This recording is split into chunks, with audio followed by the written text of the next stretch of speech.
Hey everybody.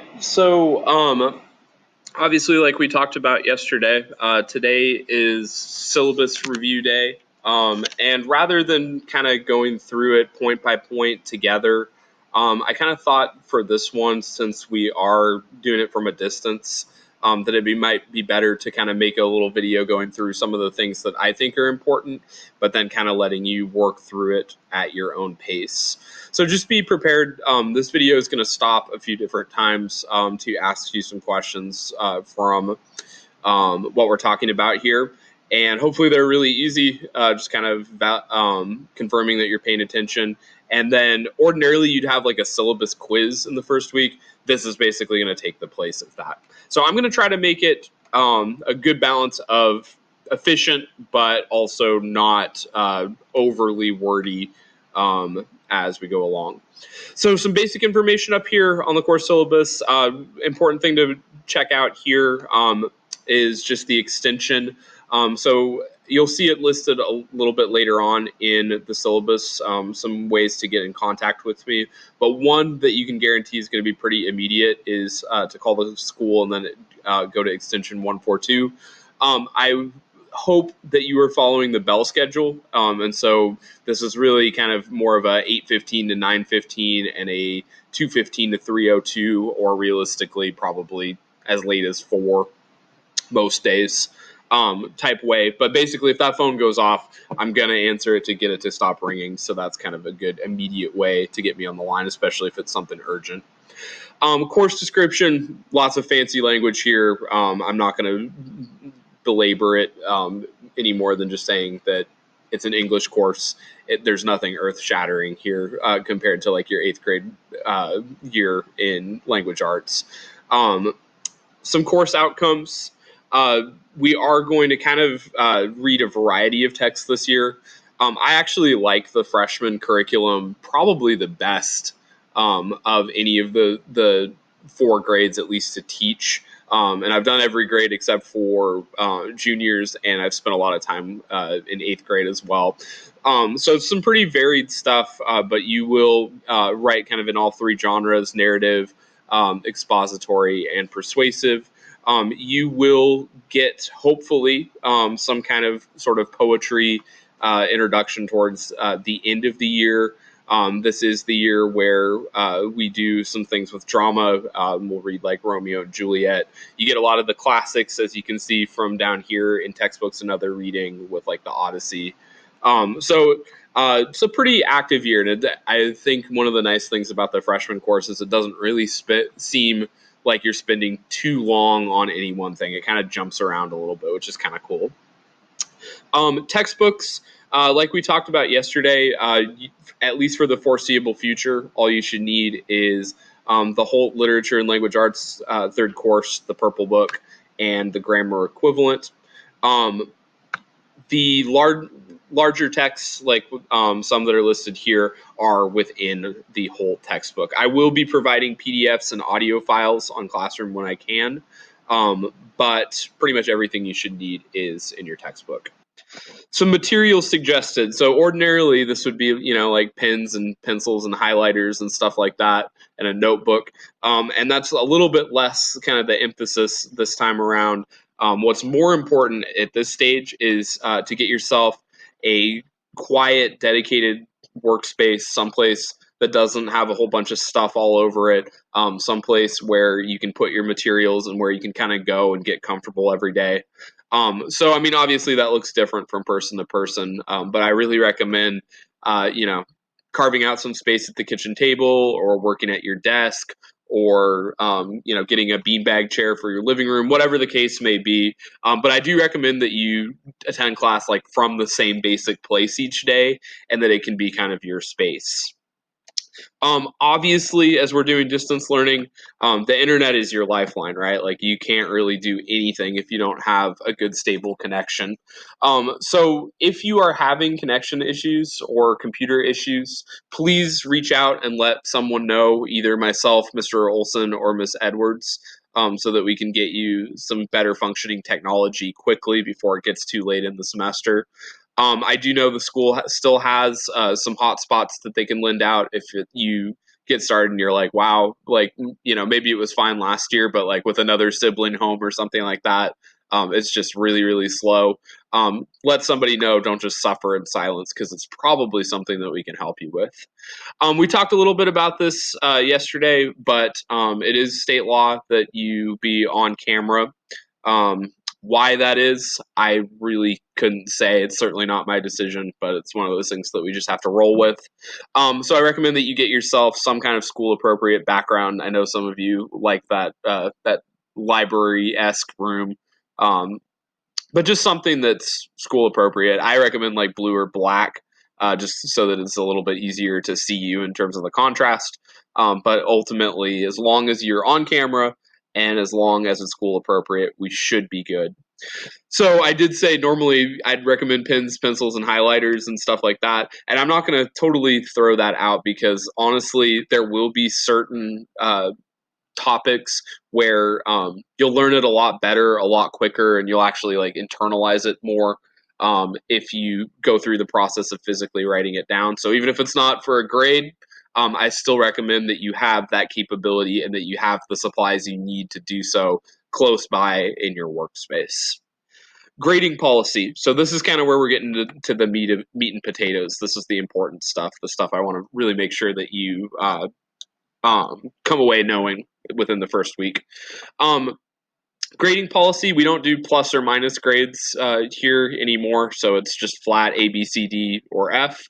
What you need to know is a 0.5 rounds up and a 0.4 rounds down, and fractions thereof. So, an 89.44 would round down, an 89.47, say, would round to an 89.5, an 89.5 would round to the A grade category. In terms of how these grades are come up with, we do use weighted grades in the English department, and these are going to be the same. Like if you have friends that you're talking to that have Mr. Struble or Miss Peters, this is going to be pretty much across the board. 35% major writing and projects. Some of the things that might go in there. It's honestly, the main thing is like the big quarterly writing assignments. So at Wheatland Union High School, basically each quarter there's like one kind of extended multi-day, several draft, um, you know, going through the writing process assignment that we'll do. And so all of those will go into this major writing and projects category. And then other things, that are like kind of culminating unit projects and things like that. 35% goes to daily assignments. Daily assignments is basically classwork at this stage, classwork and classwork that becomes homework, and participating in discussions and things like that. So obviously, that's a big chunk of your grade, right? So, I mean, a big part of it is taken care of just by showing up and doing the best you can, and making your opinions heard. 15% for tests and quizzes, and I would say in an ordinary time, a quiz or so every 2 weeks is what we were looking at. I don't even know that I can necessarily commit to that at this stage.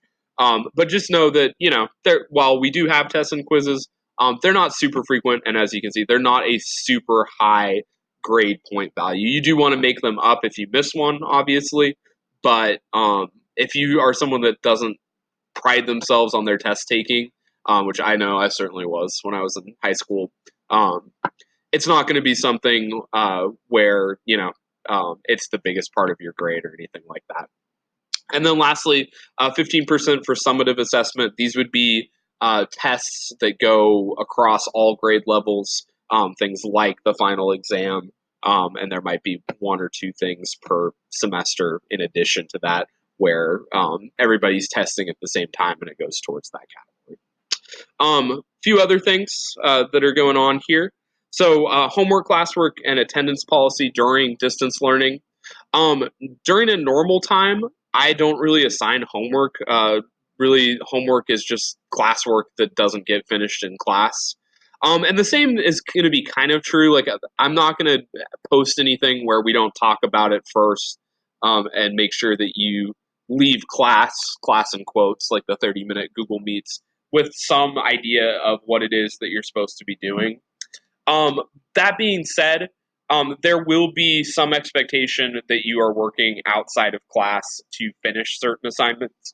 Um, as of right now, I mean, honestly, this is a learning experience for all of us.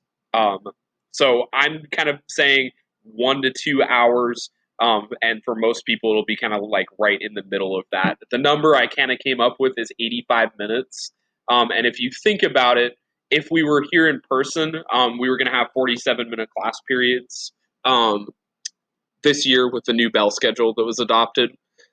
So basically, the difference between 30 and 47 is 17 minutes a day. 17 minutes multiplied out for a 5-day week is about 85 minutes. So just something to keep in mind. When I say a week, I'm literally thinking like Monday to Monday with as a week, not necessarily Monday to Friday. But expect that there will be a little bit that you're expected to do on your own. Classwork. So students are expected to attend class daily, and the way that we're verifying that is by checking in on Google Meet. Um, when we're actually on Google Meet, I'm going to try to vary it as much as I can. I'm hoping that there won't be too many days where I'm just talking at you the whole time, and you're kind of, you feel like you're just kind of a bump on a log. My hope is that they'll be kind of more interactive. Some days we might actually be reading a text together with pauses for questions that you might have. Some days it might be, you're working through some slides that would kind of normally be notes on Ed Puzzle, and we're stopping and answering questions and things like that. We might even have it at some points where you're working on a group project and, I start a meet for you or show you how to do a meet with the people that you're working with, and I come in and pop in just to make sure that you are on track and don't have any questions. But I might not be there the whole time. So, and we'll kind of build to that, because obviously that takes a little bit of self discipline. But that's kind of the direction we're probably going to be heading if this ends up being an extended method of learning for us. Which, I'm not a doctor. I don't know, but I think we need to be prepared for it at least. Um, so, kind of on that note, I am taking attendance daily. Attendance should mean that you're on, ready to meet with your camera visible, and I'm going to take it at the end of the school day. So, if you do miss your class period for some reason, I recommend that you do one of the following. And again, this is a way to get your attendance, but obviously, if you're never logging into the Google Meet, we're going to have some problems that we need to address. So, if you do happen to miss a class, if it's a one-time thing or a very occasional thing, you'll probably get to the point with some of you where you'll get to the point where you see the work, you understand the work, and obviously, if you submit the work, that is proof that you logged on and you know what you're doing. So, in a way, that can count as a contact. Um, that being said, um, I would appreciate if you kind of reach out via one of the following methods, just so we can kind of make sure we're on the same page and make sure that you're crystal clear on everything that happened.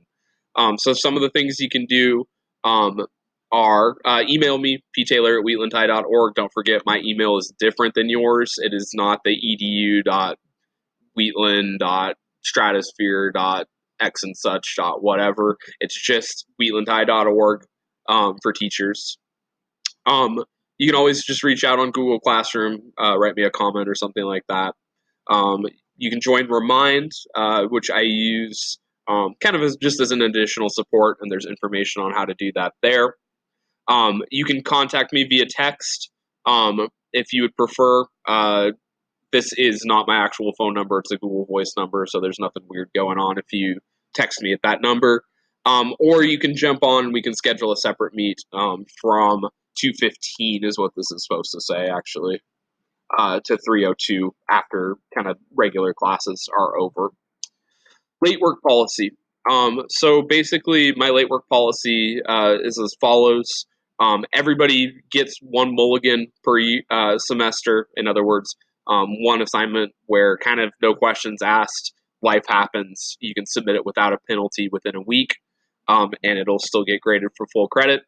But you don't want to make that a habit, because basically once you've used up your one pass, anything else will drop to 50% credit immediately. And I won't take it after a week. I just honestly, with distance learning and all of the different things that are getting submitted digitally, I've got your guys' classes, I've got seniors, and I've got sophomores, and it's just a little too much to keep track of. So uh, if it's going to be a problem, please reach out. Like, obviously I'll make some exceptions, especially if you were like gone for a week or something like that. But generally speaking, it should be within a week, and we need to have a conversation about it if it's going to be beyond that. Um, Also, just be aware, extra credit. I usually don't offer extra credit all the time. It's usually kind of case by case when I have something that I want to try out or something like that. So there will be a couple extra credit opportunities per semester, but I will make them available to you. You will not speed the process up at all by asking from me. Um, Class rules and expectations. Honestly, I feel like really we should be able to operate by just a couple rules. And obviously, there's some examples of what this consists of, in my opinion. But honestly, for me, being nice, working hard, and communicating, and you'll be totally fine. Don't get in other people's way of learning. Keep it positive, keep it upbeat, make the best out of the situation. Be honest with yourself and your process. Reach out when you're having problems. If you do stuff like that, you know, I think everybody's going to have their own opinion about distance learning and how it compares to in person learning. But if you follow those three rules, we'll at least be able to make the best of the situation that we're in. I am going to send this out via email, and hopefully it'll reach your parents. But sometimes Aries can be kind of weird that way. So just a couple notes in terms of um, things that I want them to be aware of. So every now and then we'll watch films or film clips, and some of them are rated PG-13. Your parent or guardian is more than welcome to contact me if they have an issue with that particular policy, and we can make it more case by case if need be. You do have a copy of the syllabus in your Google Drive, and I would like you to sign it, confirming that you've read it, and get a parent to sign it. And then there is one more box down here that you can use how you see fit. You can type me a message here if it pertains, or you can leave it blank if you don't feel like you have anything that needs to go there. So I hope this was helpful. I hope it didn't put you to sleep too badly. I tried to keep it relatively efficient. Um, Please feel free when you're doing the Ed Puzzle video, if you feel like there's something that wasn't covered, to write me a question about it in the last question of the quiz, and we'll talk about it as a full group on Wednesday when we come back together. Otherwise, thanks for listening. Take care, and we'll talk again soon.